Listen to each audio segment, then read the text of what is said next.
আসসালামু আলাইকুম।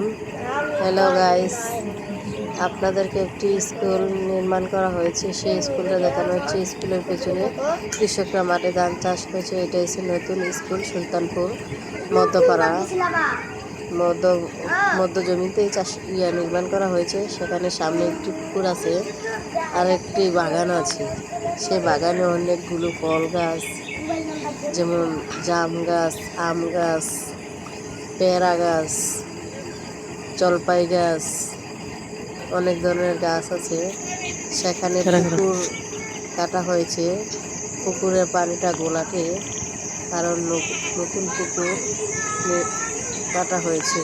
আর স্কুলটা এখানে, আর যদি আপনাকে আগ্রহী থাকেন এখানে ভর্তি করানোর জন্য, তাহলে অতি শীঘ্রই এখানে ভর্তি করাতে পারেন। এখানে স্কুলের সামনে অনেক বাচ্চাগুলো আছে, খেলাধুলা করতে পারবে।